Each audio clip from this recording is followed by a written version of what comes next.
Here's Darren. So, good things you have going on.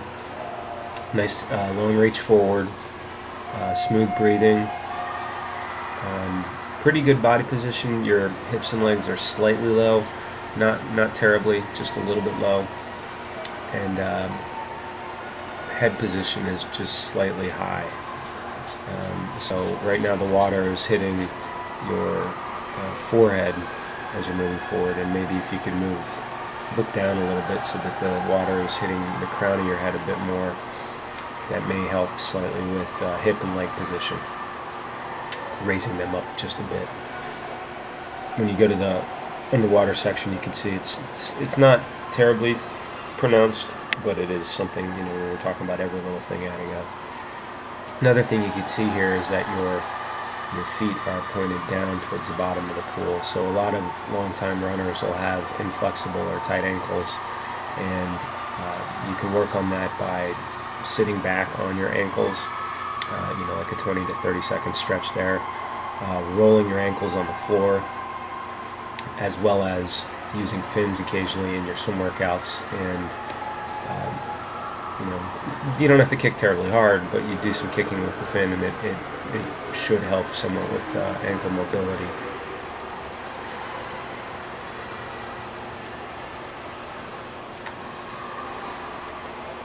We'll talk about underwater technique when we get to the underwater section of the stroke.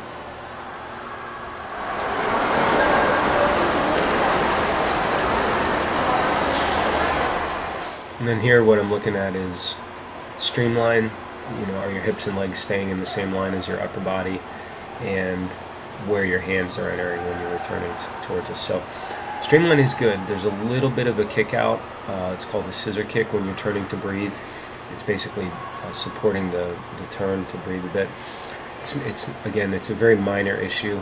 That would not be something I would spend a tremendous amount of time working on. I would spend more time working on the stroke mechanics that I'll talk about in a little bit. And then here you could see two things: a bit of the head raise as you turn to breathe, and then your reach forward is spot on with your right arm. With the left arm, you can see how your hand is moving in front of your head as you reach forward. It's a little too in, but just move it outwards 2 or 3 inches so your hand is reaching directly in front of your shoulder. The reason being, when you start just a little wider, you'll use more lat and back muscle, which is a better group of muscles to use, or the strongest muscle groups to use. So with that left arm underwater, what you're looking at is essentially a straight arm style of pulling. It's the second best way to swim freestyle.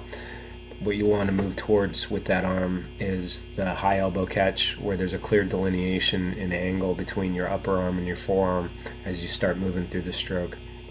Right arm basically doing the same thing. So I call it a straight arm because when you're viewing it from the side, your upper arm and forearm are essentially one line or straight.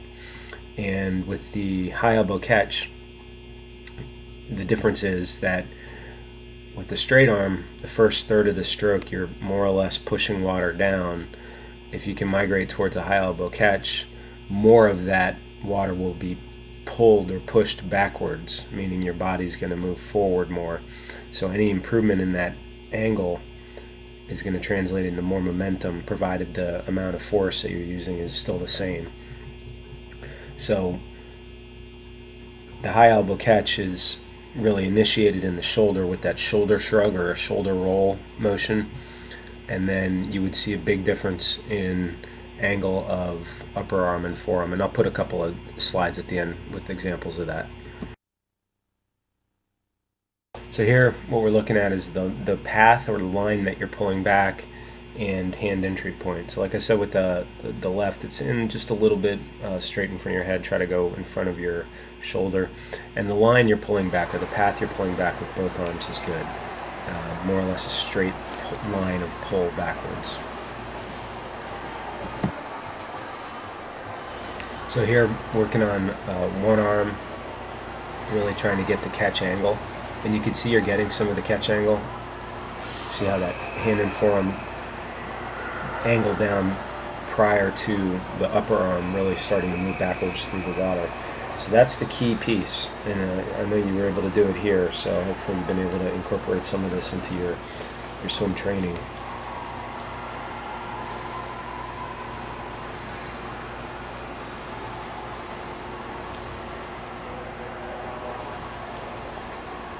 Yeah, I mean, very good for kind of first time you're doing the drill. Very good. Yeah? That was good. Yeah, I'll show it to you when we get down to the end on the film. Same arm? So now switch arms, yeah. So now you use your right arm.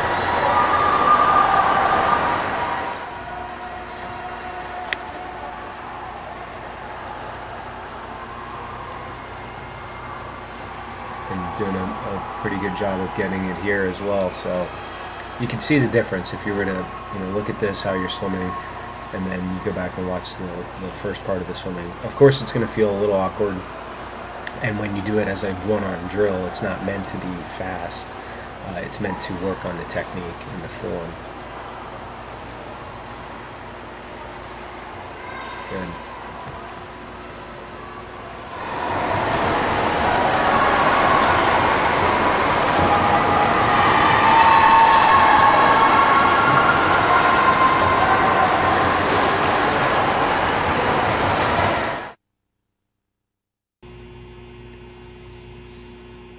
So just getting an underwater view of it. So that's really good. So when you're swimming normally, without the board, you would have more rotation over to the side as you start that. But that's the arm and shoulder technique you want to use 99% of the way, I'd say.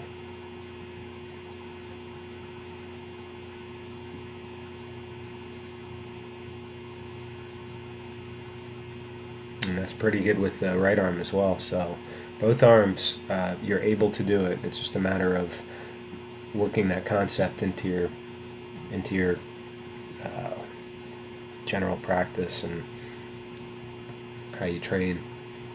So this was before any comments.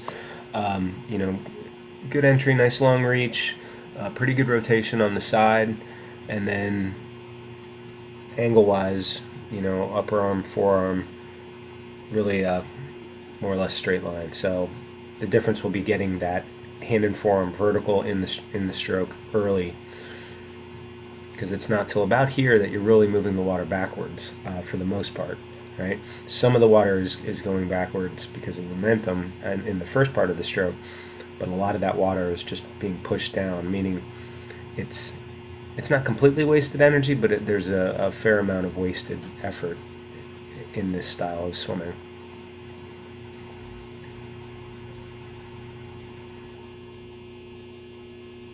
And then looking at the left arm, nice reach, really excellent reach, good rotation, and then same thing with the arm. So upper arm, forearm, one line or one straight line.